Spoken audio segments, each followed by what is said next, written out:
Assalamu alaikum warahmatullah. I'm Muhammad Ismail, your host for tonight's show on Salam Media. Producing for me is brother Sadiq Joseph. While South Africa is battling the scourge of COVID-19 infections, another disease has emerged, and that is one of anarchy, lawlessness. That is the topic of tonight's show.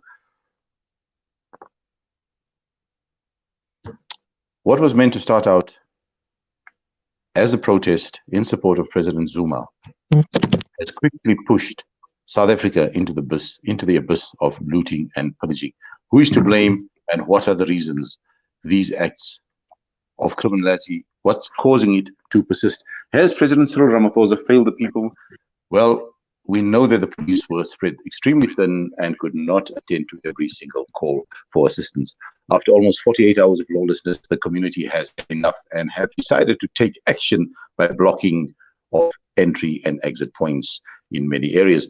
While that was happening, community patrollers were themselves busy running around to just every major point in the areas to try and stop looters and to protect lives and property. Some patrollers had unfortunately come under fire.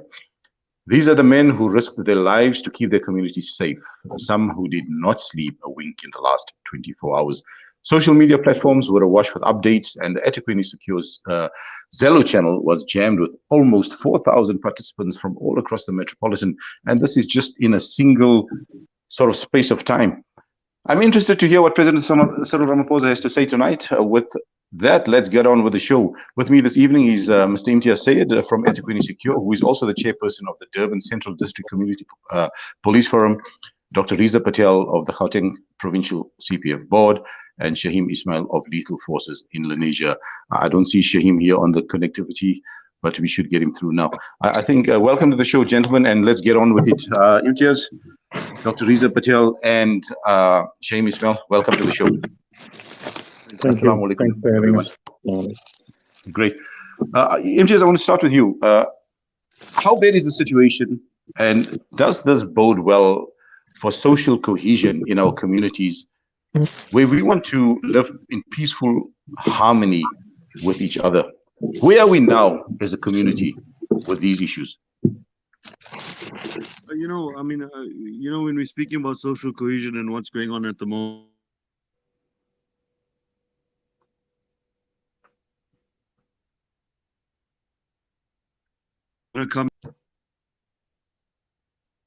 Right. I think we've lost Imtiaz there for a moment. Doc, let's go. Let me go with you right now. I think what we're seeing is basically just opportunistic criminals that are just masquerading as some sort of freedom of expression or something to that effect, which isn't really the truth. But Imtiaz, surely there's a fine line between a coordinated protest in trying to get your message across, as opposed to anarchy. Now they're using the excuse of protest and then sinking the country into lawlessness. Am I right in saying that? Mohammed, the thing is, we firstly shouldn't be mixing things up here. I think it's important for us to recognize what is going on.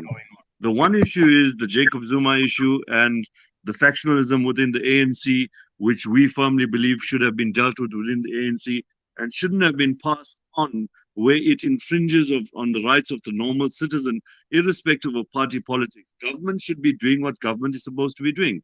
Why are we in a state of lawlessness? Because the ANC is fighting amongst themselves about who's right and who's wrong. We really don't want to know what's going on there.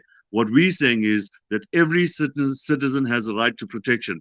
Why is the police not being equipped properly to deal with these issues? I mean, how can we have in a station area of basically 18,000 people and have 4 people sitting at a police station every single night trying to handle a disaster management situation like this that we have on our hands? There is nothing being done, and it's because of politics, and we must understand that. Yeah, well, that's well noted, Imtiaz. I just want to bring Dr. Riza Patel in there. Doc, what's happening in Gauteng, and are you guys covered with a lot of police, and is there enough police to do the job? Because here in Durban, we are absolutely stripped thin. We don't have enough police vehicles. And to all the members of the panel, my next question is going to be, after I take Doc on this one here, for as long as we've been dealing as CPF members, working as CPF members, one thing always came out very, very strongly, and it's a lack of resources. Doc, what's happening in Gauteng? I think that, Mohammed, if we look at it, what's happened is that this entire thing has now taken us by surprise. It was not unexpected. We expected that there may be a negative in terms of protesting and in terms of people, taking up issues and creating a bit of damage. This opportunistic slant that the thuggery or the element of criminality has now given rise to has cascaded. It's totally out of control. The people involved in the actual looting and thuggery and so on, if you go and take a look at who these crowds are, you will find that it's just anyone and everyone. So it's not as though it's just men, and it's not as though it's just Zulu people, and we must understand this in context. If you take a look at exactly what's going on, you can't blame one ethnicity for the thuggery that's going on, because everyone in every dialect is talking on their little videos that they're actually posting all over the place. So it's cascaded. There are not enough police. That's a fact of the matter. The police did not rise in time. There are some realities that we need to face here. I think that the trouble presented now could have been avoided had there been pre-planning. We knew that there was going to be some sort of reaction to the issue of a person being jailed. You don't expect there to be no negative when there is some of this kind of thing. There was ample warning, but there was no action taken. The worrying thing here is that if you look at the police reaction, you'll find that the police have not been firing at the protesters in the manner in which they would approach. For example, if you look at the learners that protested against the fees must fall, you compare the amount of aggression by the police against them, and you compare it to this kind of protest where there's a high degree of violence, buildings being burnt and so on. There's no aggression at all against these physical protesters. So in my opinion, there's a serious political orchestration of note that needs to be investigated at the highest level. This is absolutely preposterous. Our communities were left helpless. It's unacceptable. I speak to you in the sense that I've actually been to the hostels. I've been in areas where malls were invaded. I've been this morning in Fortsburg with the masses of people there, but that was curtailed very quickly. And then you look at what happens in a drop of a hat, and there's no action, there's no decision for not 4 hours. We're not talking about hours. It's been days, and that's the worry. If it's a different story, if there's a couple of hours that have gone by and no action is taken for a few hours, one would understand. Listen, people are busy. They're busy meeting. They're busy having discussions. It doesn't take days for leaders to make decisions in order to bring order. Not at all. So, Doc, I just want to interrupt you there, please, because you've brought another question to mind, right? Intelligence services, Imtiaz, and Doc, but I want to take Imtiaz back on this one here. So surely the intelligence services would have had information, or they would have investigated the volatile situation from the time that the arrest warrant was issued for former President Jacob Zuma, and we saw the unraveling of something that was happening. So we were absolutely unprepared, like Doc said. Imtiaz, what's your view on that?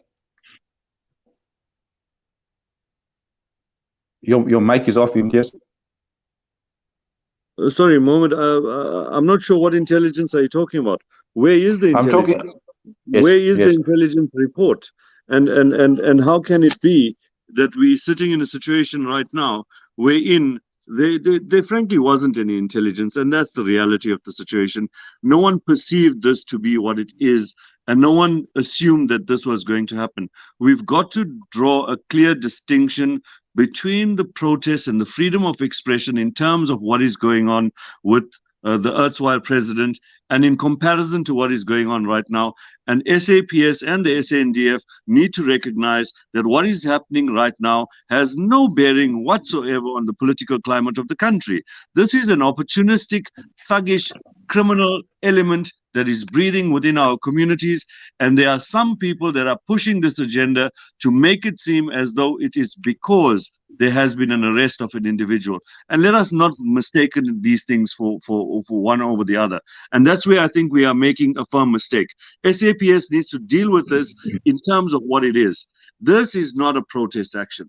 This is looting. These are criminals that are going out there to seek an opportunity based on the fact that a man has been arrested. Now, let us speak to it in a different light, a completely different light. These days will always be remembered as the reason behind it was that Jacob Zuma was arrested.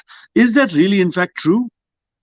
These protests are not because Jacob Zuma was arrested, but in the books of history, it would be written as such, and that is totally incorrect. It's thuggery, it is a criminal thing, and it's got to be dealt with it like that.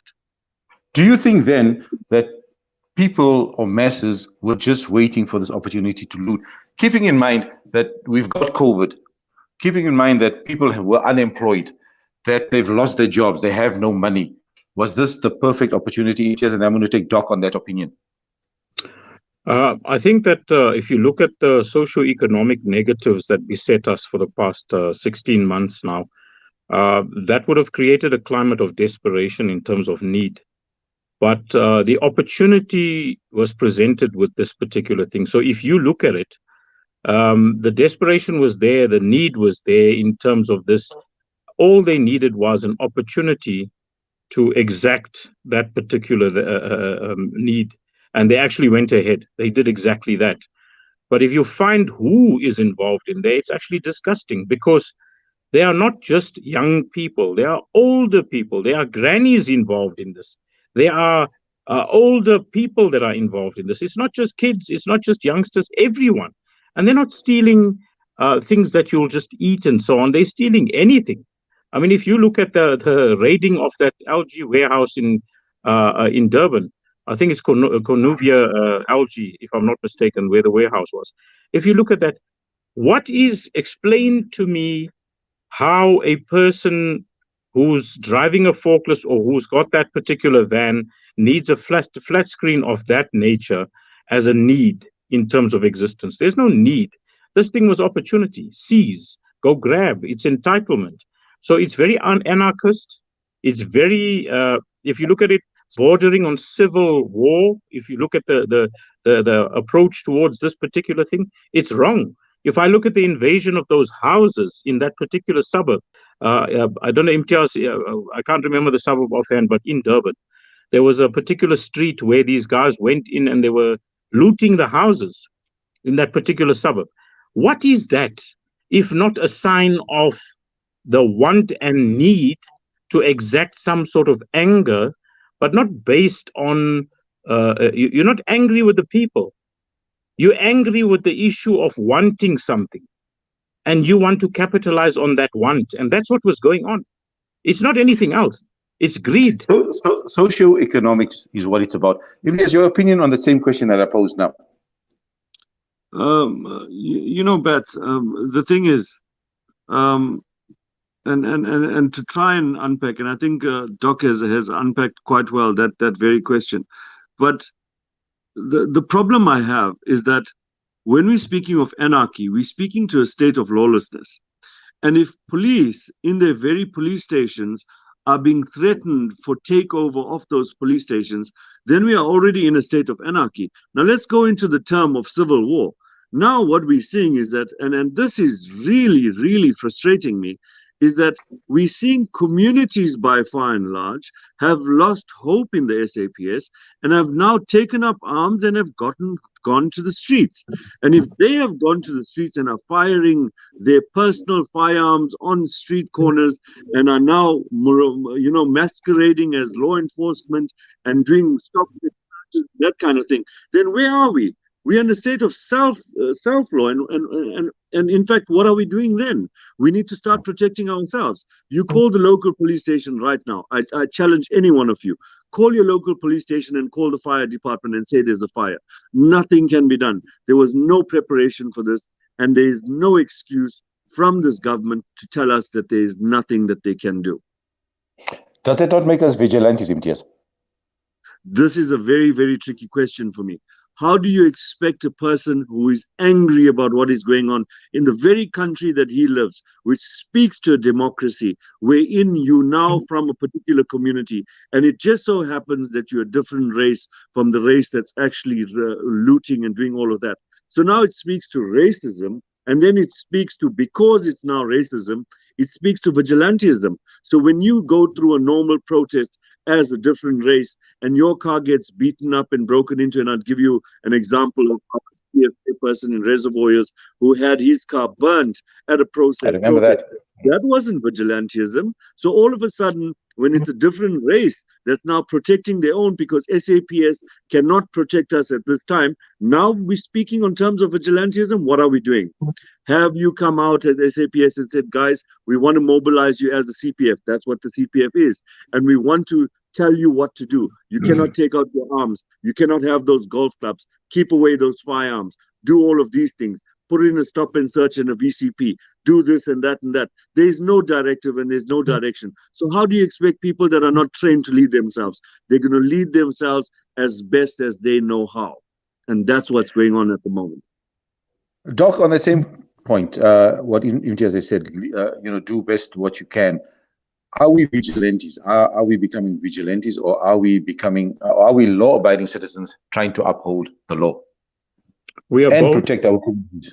We are both. Who's wrong and who's right? Who's wrong and who's right, Doc? We are both. I'll tell you why we both. One has to define the vigilante aspect in the eyes of those that behold you. So if anyone had to look at you and you were firing off ammunition in a public environment, who are you to do that? You're not allowed to do it. You're not a law authority. You are not allowed to. Your mandate is not given to you by some sort of law. So you've gone out there and you're protecting your environment, but nobody gave you permission to do that. So that, in terms of the law, is being a vigilante. The reality here is that people invaded homes in that suburb, in your area, Imtiaz. And if you look at that, what is that if not for somebody who wants to protect their own interest? Absolutely. So if you look at the two different definitions of vigilante and one to protect, my opinion is that people are merely doing what it is in order to survive. So when survival needs present themselves, that's exactly what happens. And I wouldn't criticize those people that have stood up and have had enough and would want to make a difference. I would rather say to them that they should not bear arms in that particular way or fire off weapons, etc., etc. Instead, what they should do is they should, in fact, get a hold of their Vispol commanders. They should get a hold of their station commanders. They should get a hold of the heads of the Metro Police and so on, and say to them, do you need our assistance? Because if you look at Gauteng, that's exactly what's happening. If I look at what our MEC here said, our MEC said, CPFs, please go out there and make sure that your neighborhoods are safe. Get involved, get the information together, etc., etc. It's a directive given by somebody, at least, to go and do something. So Gauteng has an excellent leadership in terms of that particular thing in the form of our MEC, who gives that kind of direction. But the reality is that there is no way in terms of our existence as a CPF that we may in fact do what the police are meant to do. There's nothing like that. So we in a catch-22. Do I go out of my yard into my street and face a crowd of 50,000 people or 100 people or 500 people, all with some sort of weapon, and me with nothing, and I'm not allowed to protect myself? Do I do that? Do I remain in my house and let them burn my house? If I'm in my business, do I allow them to attack me in there and strip my place of everything and perhaps harm me? What do I do? So there's a very thin line, and I think that's what we need to look at. What is that thin line? Because when you go to court, the court will say, what was your intention? So was my intention to protect myself? I was in a mall. People were being attacked. This lady was almost killed. What do I do? So it's all about intent. But if you physically take a weapon and your intention is to go out there and go and shoot somebody, that's being on the other side of the law. So I think one needs to look at it from that way. I think we... Okay, Doc, That point is well noted. In fact, it's a very important and critical point. Imtiaz, I just want to bring you back in there in terms of the CPF interaction with the police and the bearing of arms. Like Doc said, taking a gun and going outside and wanting to protect your streets, that is vigilantism, and that's what we're going to be seen as, vigilantes. Now, who is going to get arrested? Who is going to get arrested? If I, as an individual, go and shoot somebody because I'm defending my property and I'm defending the lives in the people of, for the people of my complex, what do we do? Who's going to get arrested? Am I going to be charged for murder or what? You know, Bats, the risk we face in that is that we sit in positions of CPF at provincial level, right? And based on that mere fact, we now, I mean, with regard to SAPS, they believe that the entire community would stand up and listen to you as a leadership. Remember, not everyone is part of the CPF.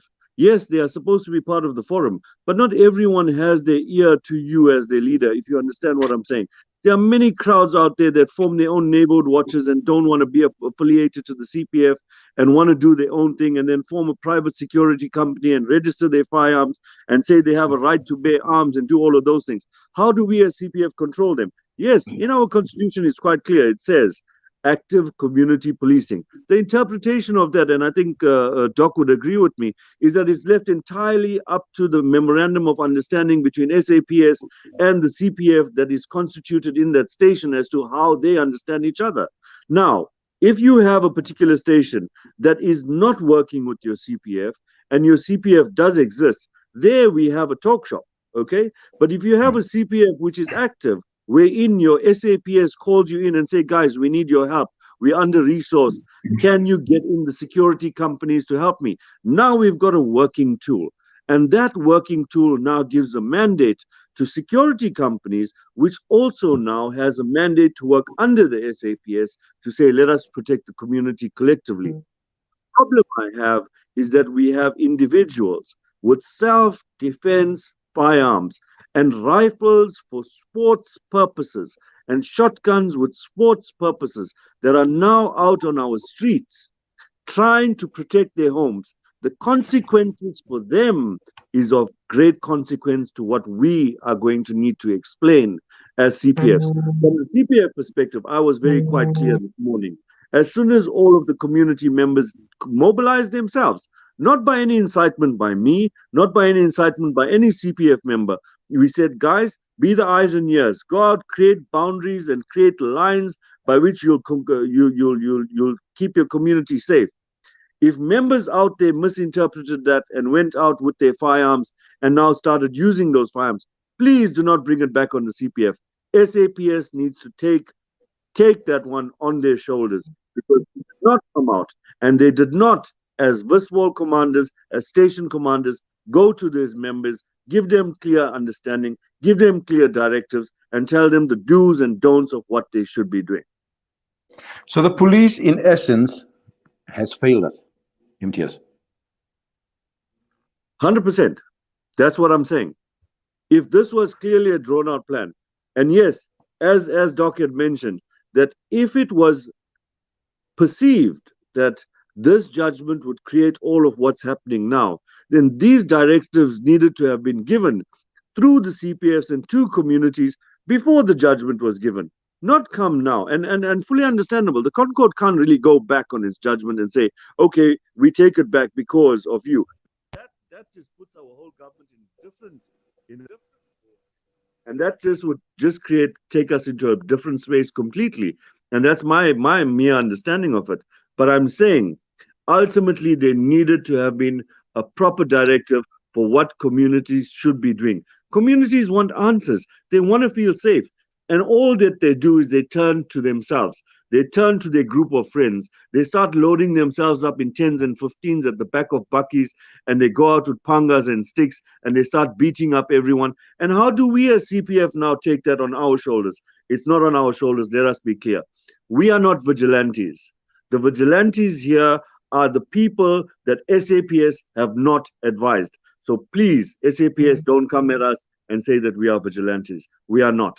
You needed to have given directives to the communities at large as to the do's and don'ts of what they need to be doing and how to protect their communities. And the Department of Community Safety, like you rightfully said, the MEC needed to have come out and advise communities that we might be going out into turmoil. Guys, we need you to be calm, and this is what you need to do in terms of how do you act forward and how do you keep your community safe. Well noted, the MTS. Doc, the question is, for as long as I have been involved in media and in CPF itself, the persistent question and the persistent statement or comment that always comes out from every single police station is a lack of resources. We have a lack of resources. So you have one van servicing, for example, 10,000 people.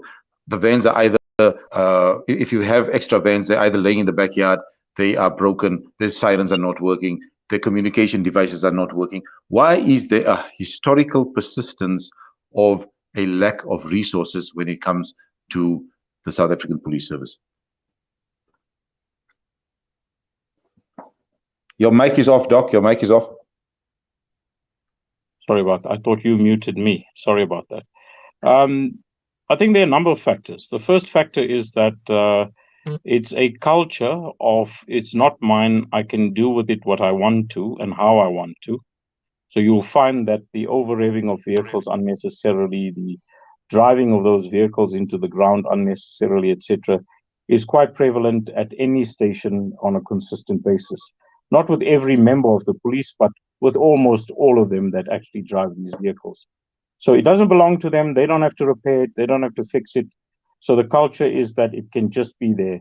And when it's a few months old, everyone looks forward to the new one that's coming in. So this one gets driven into the ground. So you have Doc, this, I just want to interrupt you there. Sorry, Doc. The same trend of thought, the abuse of state resources, for example, right? You're saying about the abuse of the vehicles and everything else. Who foots the bill? Who foots the bill? It's the taxpayer. It's the taxpayer, the ratepayer. And secondly, the community suffers at the end of the day. Naturally. And remember, the other thing is poor planning. If I have to look at a good work model in terms of fleet management, one would look at the Western Cape. They have vehicles that are almost 30 years old there that are still running. If you look at their fleet, it's very well managed. It's very well maintained.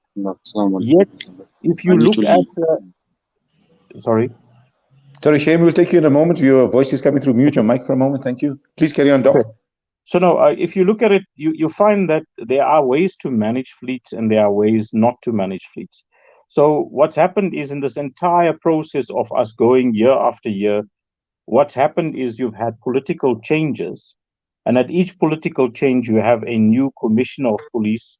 And with the new commissioner of police, you have his whole entourage that comes in. And with that entourage, you have a new thinking process, etc., etc.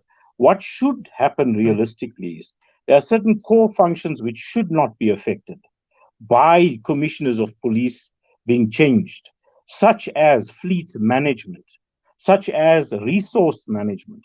These are key things which must be separated from a change or a power shift. I think that what's important is that if we look at abuse of state resources, don't really get investigated the way that they're meant to. People are not held accountable for the abuse of that resource.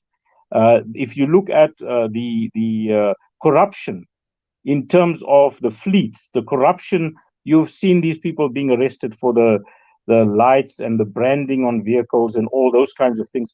These are all about fleets. So it's about capitalizing on a fleet instead of the fleet being the one who that becomes the capitalized aspect.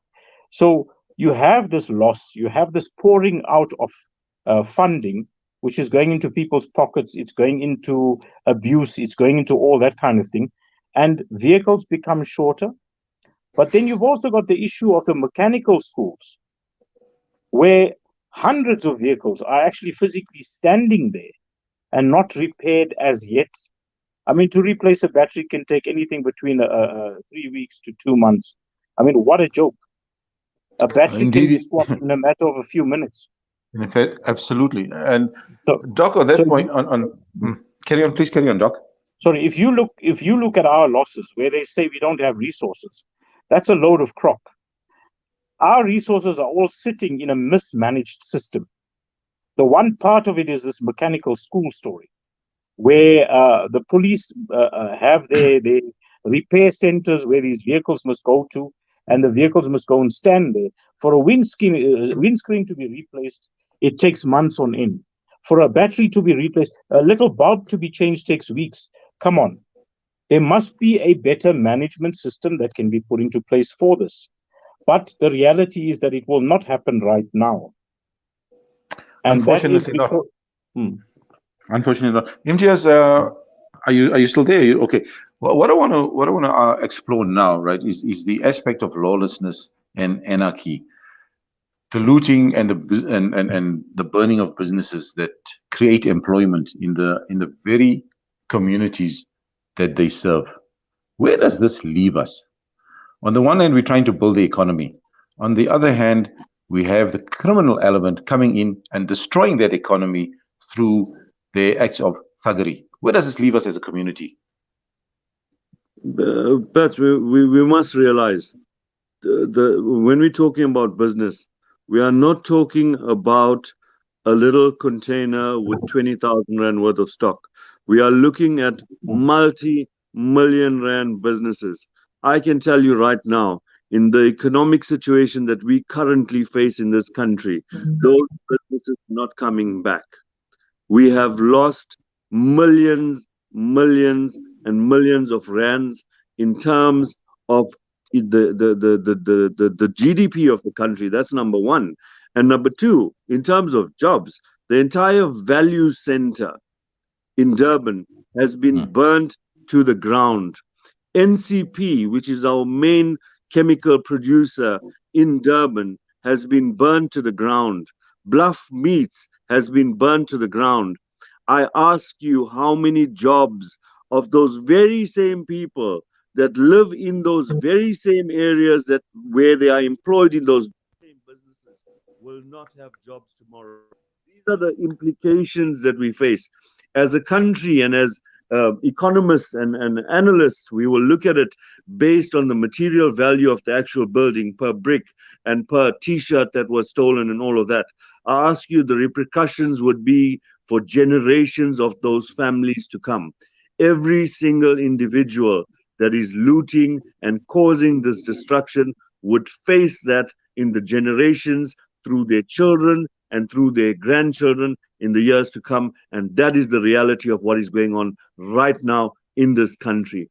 We can estimate it and say at the end of it all, South Africa, through its unrest and through its whatever anarchy and whatever word you want to coin it and whatever you want to call it right now, because right now what we're facing is something that is new, because we've never felt it before. We can go back and we can refer to the riots that happened in Inanda and do all of that, but that was in the time of apartheid and it was a separate situation.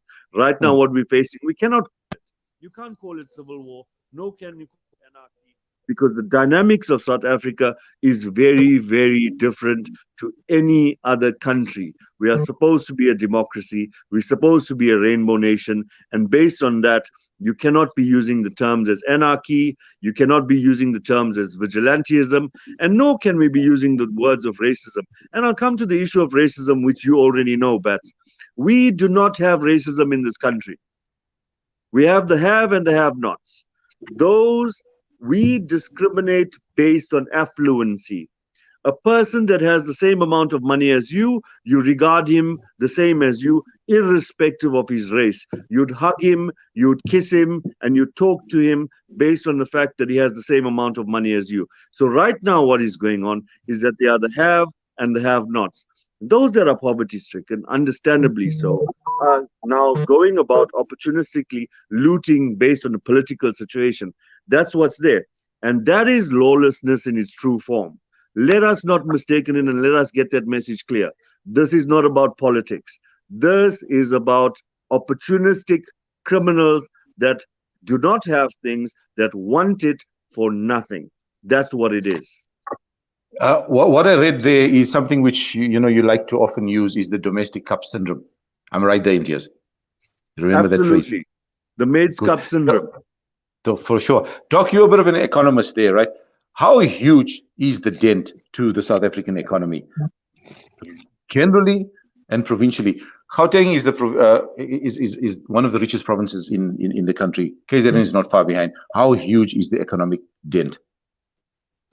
I would imagine that these few days that have passed now will make a dent to us, which will last probably about 10 years. The impact there may even be longer than 10 years.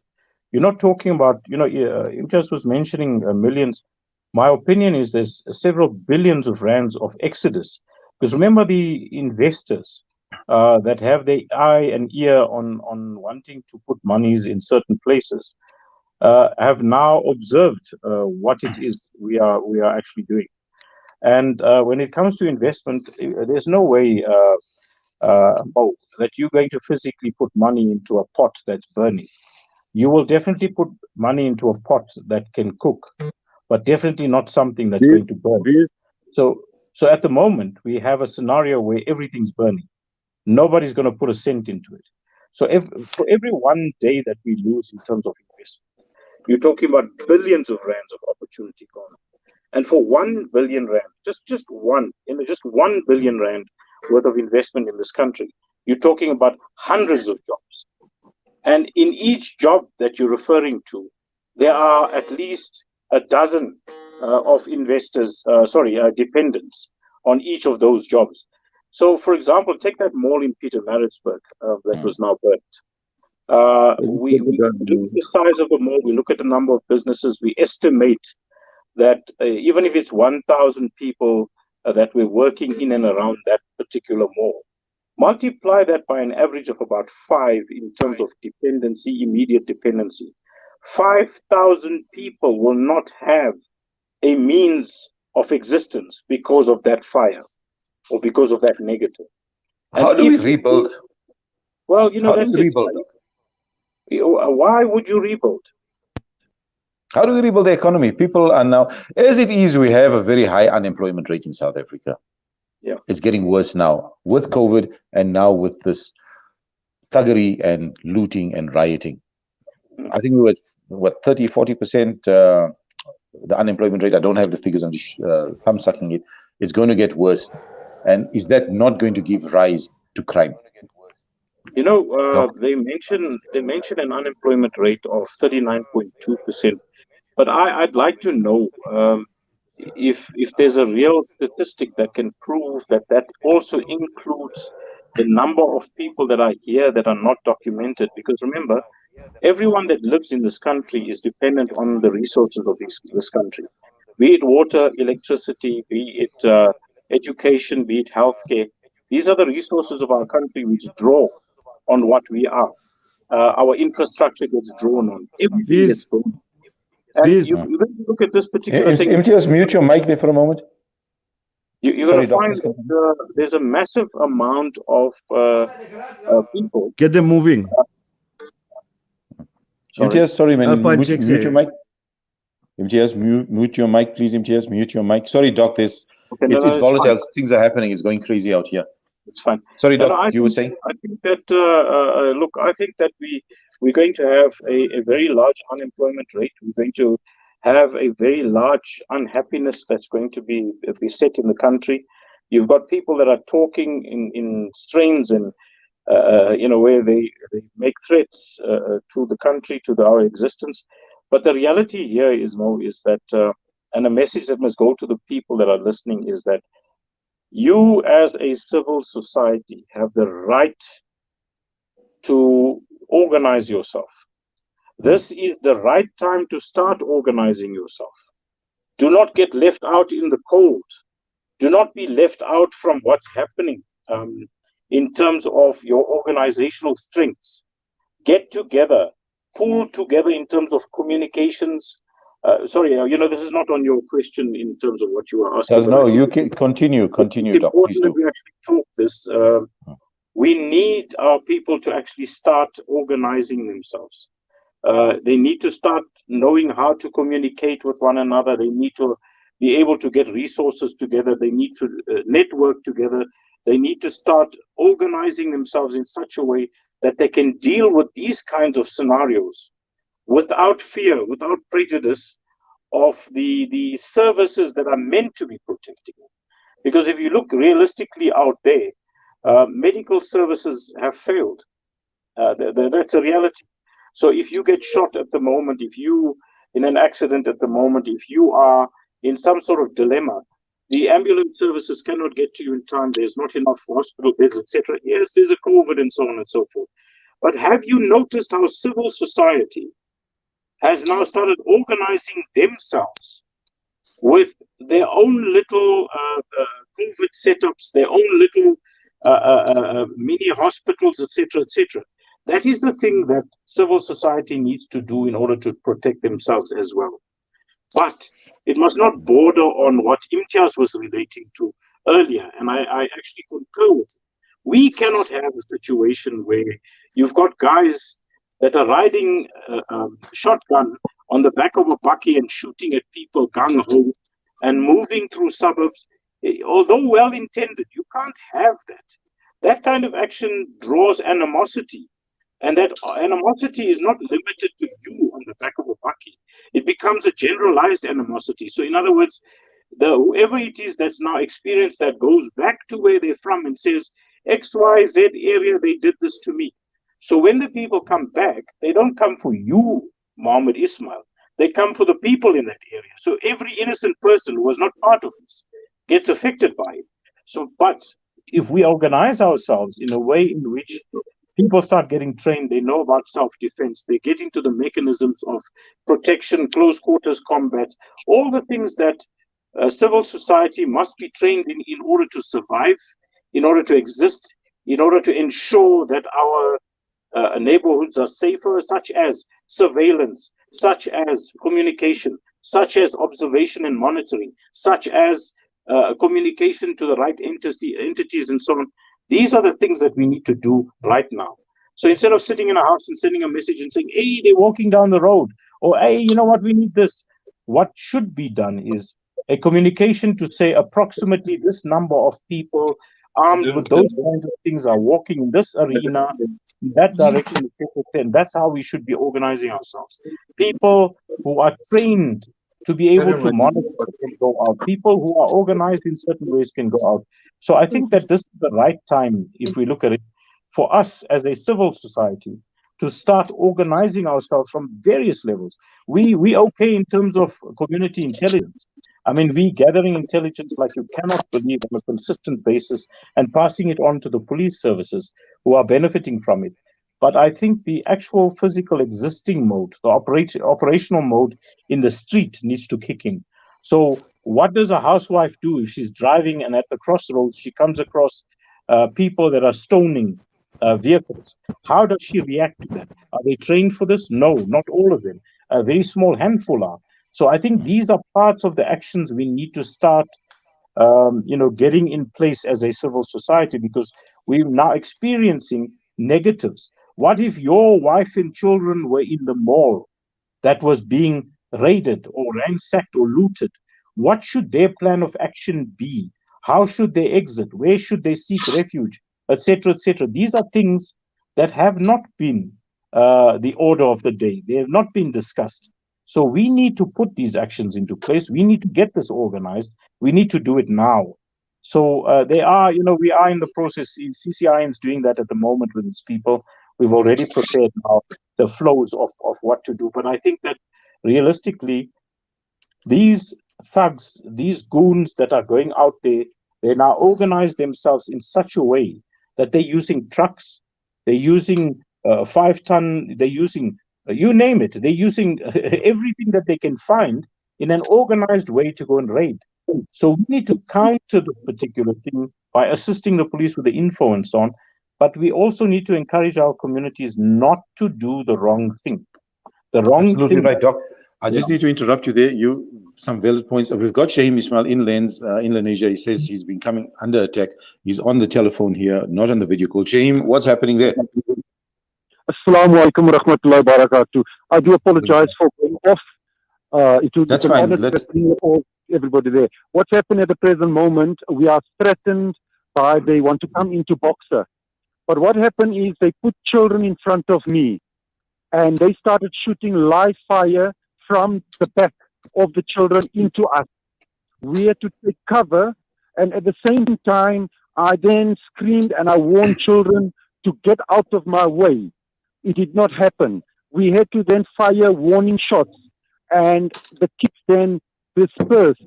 And at the end of the day, I then shot rubber rounds against them and we dispersed them. But I should really thank the new colonel that's in Lenasia police station. While I was under attack and busy shooting, that took that amount of time for them to respond. And close to 200 community members with police, with reservists, with Asvat, everybody has been here, my full support. We have set up a job office since yesterday, and that has been very, very fruitful. And that's the way we have fought this thing in Malaysia, and that's why we've got it under control. Yes, there is stress. Shame, I need to interrupt you there. We don't have much time to go, but I want to get in some pertinent questions to all the guests. Tell me, how bad is the situation in Lenasia?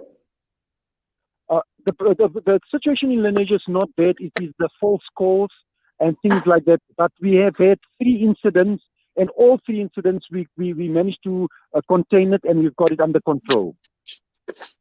Okay, no, that's excellent. I just want to get back to the point. There was a message, or rather a note that came through onto the screen by one of the people listening. They said, how do we defend ourselves when the thugs are coming out with petrol bombs and places of worship, or they're threatening us with petrol bombs, and places of worship are being desecrated? They are being. We saw the Mabel Masjid that was burnt out today. How do we come to terms with this, and how do we, like, we spoke about vigilantism, we spoke about communities arming themselves, we heard what Shaheem has been saying a moment ago. What do we really do? Pat, like I've always spoken about the Maid's Cup syndrome, I've also spoken about something called an emergency reaction plan for the home.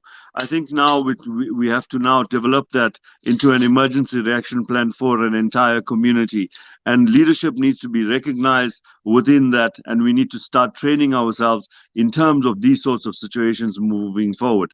Ultimately, there come situations wherein if a particular, like for example, the Mabel Masjid is situated in the middle of a location, and not speaking to it to say that we are being targeted as Indian areas or white areas or minority areas. Let us be realistic about the situation in Durban at the moment. You cannot enter Mlazi. The malls have been looted. Everyone has stolen everything that they could have in KwaMashu, in Inanda, in all the areas that are predominantly black areas, right? What is happening at the moment is that the areas that are not predominantly black areas that want to be looted, we are now protecting them as civil citizens. Now, the attitude of people needs to be spoken to. How is it that people that live in the locations and in these areas that have been totally looted and ransacked have this attitude that it's sort of an entitlement to say that we can go and loot the shop and it's fine? How are we developing responsibility within our children? How do our children learn from it? How do our youth develop from it? And what kind of culture are we inculcating into our movements? And you started out by asking me a question about social cohesion.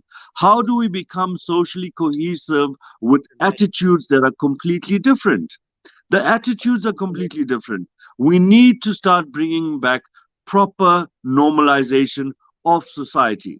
It needs to be understood that everything that every single individual has been worked for hard, and everyone needs to start developing that attitude. And I can understand that we're coming from an impoverished background, we're coming from apartheid, but we cannot be using those same excuses 25 or 27 years or 28 years later. That's not an excuse any longer. And the tortoise shell attitude that's happening at the moment. And I need to be very clear on this. Whenever we try to have a march in the CBD or the city center, we had to go through so much of effort in order to just get that approval. You need an ambulance, and you need to do this, and you need to do that. We're currently in lockdown level 4, right? How is it that our government allows people to masquerade as though they are protesting and they have a freedom of speech and all of that? When we want to protest, it has to go through a certain procedure and certain things have to be done. That is an issue for me, number one. But what we're seeing at the moment is this tortoise shell effect, and this is where the criminality is coming from. In the city centers, we have student accommodation. Those students are coming out and looting shops wherein they need clothing and they need shoes and they need cell phones. So they are looting those particular shops, and we've seen it. It is what it is, and we need to speak to the realism of it and the truism of it. right? Now, when we come down to the areas where it's suburbs, and in the suburbs, rightfully so, everyone has a right to housing and homes, right? We have these informal settlements in pockets of 300 and 500 and whatever. And in eThekwini, we have 580 informal settlements. These informal settlements are based within the suburbs of the minorities within eThekwini. They come out of those informal settlements onto the streets. They block out a particular section of the road. They go further down, probably about a kilometer away, and there are a few shops in between, and they block out that certain particular area of the road. And in our understanding, that is so that no SAPS or services can come through when they are doing what they want to do. So we need to go back to, as Doctor said, that the intent, when our members are going out with their firearms, we must speak to the intention of why they're going out.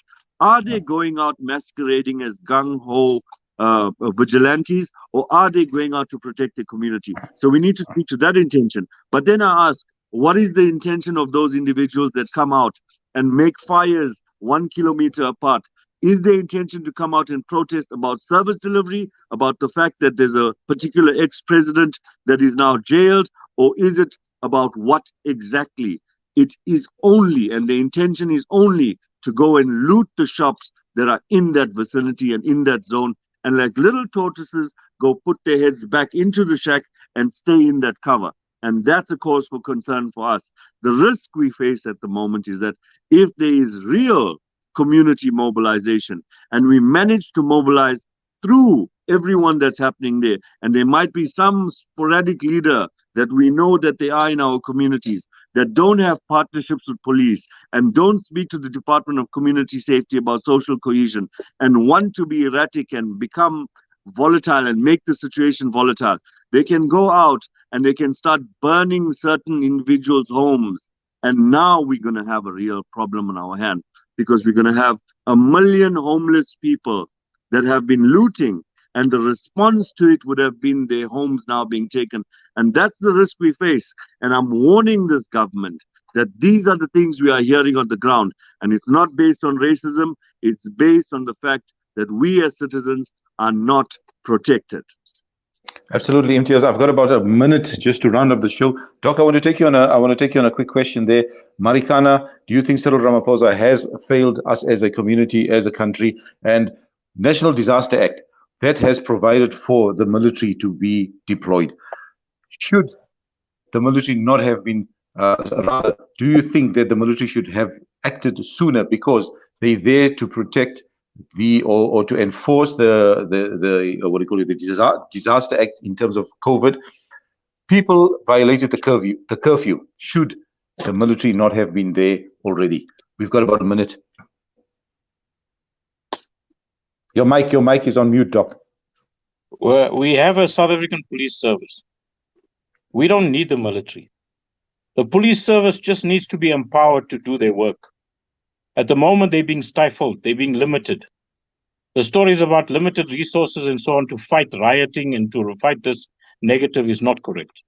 So our police service should have been empowered to do what they're meant to do. We don't need the military for this kind of thing. Military comes in when you have absolutely no control. The controls are there. It's just been limited.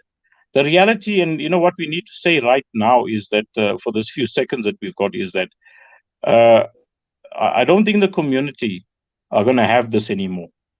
And people that are lawless should be warned that their minutes are limited. They're walking into, they themselves are now walking into a war zone, because the communities have had it. If you listen to what the foreign shop owners have been talking, all of them are talking about bearing arms and protecting what is theirs. If you hear about what the neighborhoods are saying, they're saying exactly the same things. The communities have come together already. You know, the thing that I was telling you about to get organized and all that kind of thing, you're hearing that Lenzi has done it, Benoni has done it, Pretoria has done it. They're all ready. They're already in position to be able to take their areas and protect their areas because of the failed system. Doc, I'm very, very sorry. I have to interrupt you there. I just want to take Shane in for 10 seconds. Shane, 10 seconds. Give us some advice. Tell us what's going on there in terms of an update. And what do you advise the community? Shane? All right, Shane is not connected there. Imtiaz, very quickly, 10 seconds. Your advice to the community? Bats, I think we need to also cover something very quickly. Social media is a very big problem. You know, the sharing of information on social media and especially WhatsApp. I suggest that this government does three things. Number one, shut down the data networks. Let it only be on cell phones because people are looking at what other people are doing in different areas and replicating that in all areas, because if it can be done there and it's now become lawless and SAP can do nothing about it, then we can do it in some other area. Just like what Swaziland had done. In the first day of them going into a state of lawlessness, they shut down the internet, you know? And if we shut down the internet and just use phone calls, we're now going to minimize this risk. That's number one. Put in the SANDF, put everybody on an immediate lockdown for at least 5 days, bring back the country to normalization, and then put SAPS back in charge and empower them. First and foremost, our stations don't have rubber bullets, nor do they have shotguns. What are we speaking to? We need to call out POP in times of a riot. POP takes an hour and a half to get there. The right's already over. What are we speaking about here, guys? So we need proper management of SAPS. And I think, yes, we do have a good PC that's in here, but he needs to also be assisted from his generals, from his brigadiers, to start moving very quickly forward, empower our SAPS, and let's get moving, let's get cracking, and let's get this done together. Absolutely. Doc, 10 seconds, we're almost out of time. Just get into contact with all of your leaders, get organized, get into contact, get your communications going, know what's going on around you. Plan yourselves, plan ahead, but come together. That's the biggest thing. I think minds coming together is important. Very, very well said. Gentlemen, thank you very much. Jazakallah for your time. Allah keep you safe. Thank you to everybody who has made the effort to keep our community safe. Please take the advice, take heed of what these gentlemen have said. Whoever's watching in this, shame, sorry we couldn't have you on the show. You were too busy over there. If you're still hearing, Doc, Jazakallah, Imtiaz, Jazakallah, and keep up the good work, everybody. Assalamu alaikum wa rahmatullahi wa barakatuh. I'm Muhammad Ismail, Salam Media. Thank you for allowing me to host this show.